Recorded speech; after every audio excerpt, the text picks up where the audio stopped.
Kate Valdez for Mia Sangkay, iniintrigang hiwalay na. Anyari?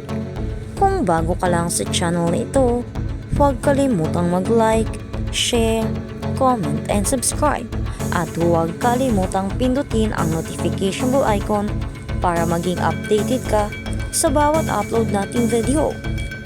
Usap-usapan ngayon sa social media ang di umunay paghiwalay ng kapuso actress na si Kate Valdez at dating Pinoy Big Brother o PBB housemate for Mia Sangkay.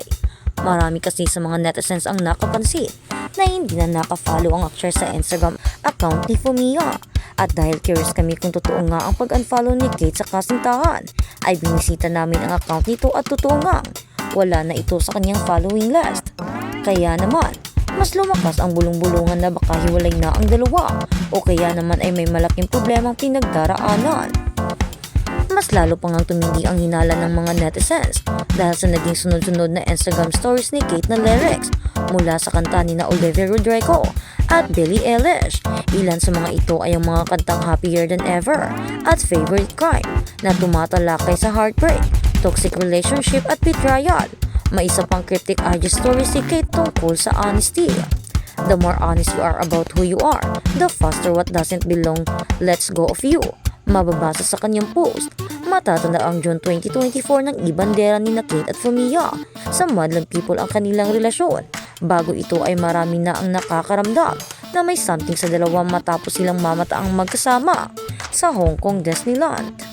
Mas lalo pang lumakas ang hinala ng mga netizens nang nagustuhan ni Kate Valdez ang mga komentong may kinalaman sa pandaraya pulang bandila kay Fumia Sangkay. Nagustuhan ni Kate Valdez ang mga komento iyon, kaya naman feeling ng netizens ay tila totoo nga ang mga espekulasyon na totoo ngang may pandarayang nangyayari. Tila binanggit ni Kate Valdez ang mga chismis tungkol sa paghihiwalay na bumabagabag sa kanyang relasyon kay Fumia Sangkay. Dahil nagustuhan ng aktres ang mga komento mula sa mga netizens na nag-iisip tungkol sa pandaraya ng huli at pagiging isang pulang bandela.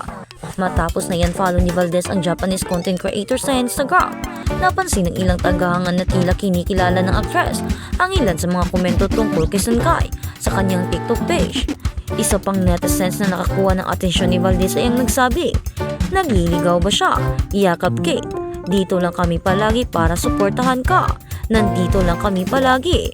Isa ring Isaiah ang nagsabing bagay pa naman kayo ni Fumia, pero kung red flag wag na talaga doon. Bukod sa pag-like sa mga komento, tumugon si Valdez gamit ang emoji na nagpipigil ng luha sa isang pahayag na karapat-dapat siya sa mas maganda.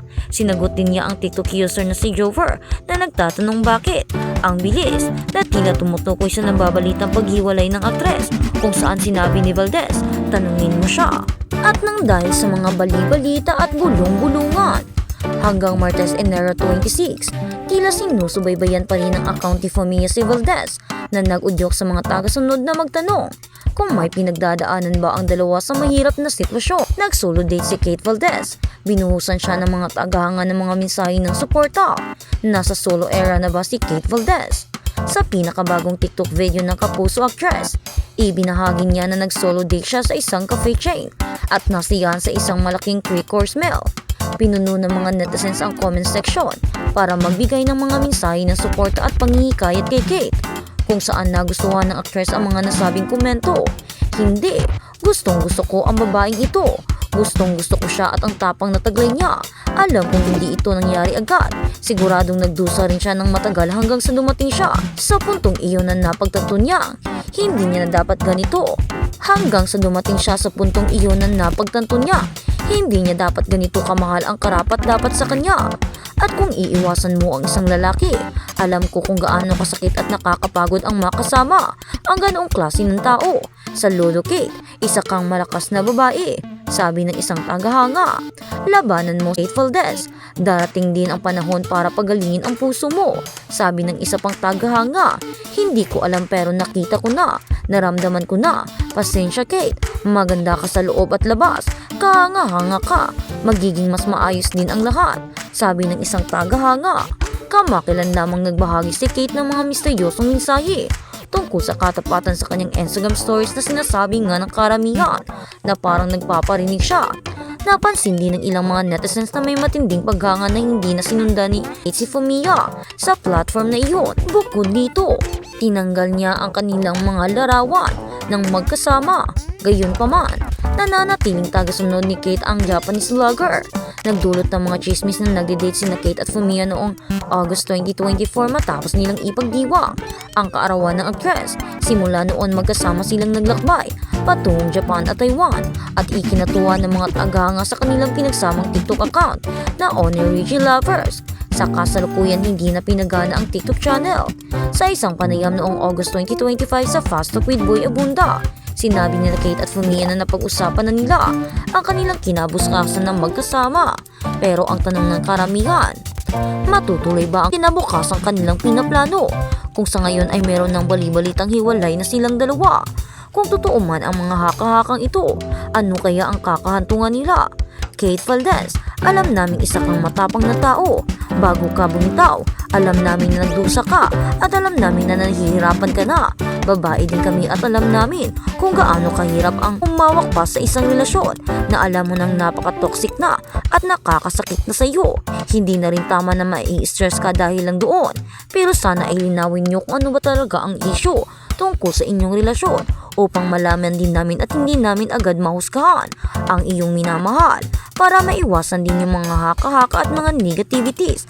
At kung totoo man na hiwalay na kayo ni Fumiya Sankay o kung totoo man na merong cheating na nangyayari or tino time ka man, tulad nga ng sinasabi at nababali-balita, sana ay mag-heal ka.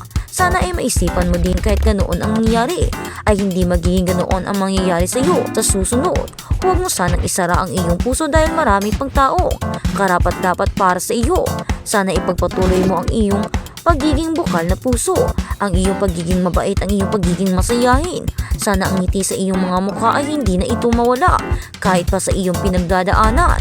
Sana ang isang Kate Valdez na kilala namin bilang masunurin, bilang mabait, bilang matuwain, sana na manatili iyon kahit na sa mga nangyayari ngayon. Sana hindi mo hayaang mawala ang iyong sarili dahil lang sa iyong karanasan at alam namin na masakit iyon.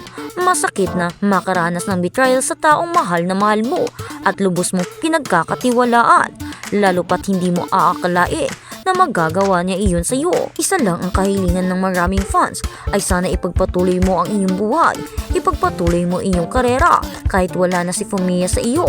Alam namin kung gaano mo kamahal si Fumiya at alam namin kung gaano kalaki ang kanyang ambag sa iyong buhay, kung gaano kanya pinasaya, kung gaano niya pinabago ang iyong buhay. Ba't isa lang ang aming kahilingan? Kahit wala na si Fumiya, kung totoo man ang bali-balita ay sana huwag kang mag-give up, huwag mong iwanan at lahat, huwag mong bitawan ang lahat. Mawalan ka man ng isang tao, lagi mong tandaan na meron ding darating. Hindi naman ibig sabihin na pag may nawala ay meron namang susunod na mawawala. Kabaliktaran, dahil ayon nga sa kasabihan, diba, kapag may nawala ay may darating ulit. Kaya naman, Kate Valdez, hayaan mo ang iyong puso na maghilo at hayaan mo ang iyong sarili na gumaling at sana ay huwag mong hayaang mawala ang iyong sarili.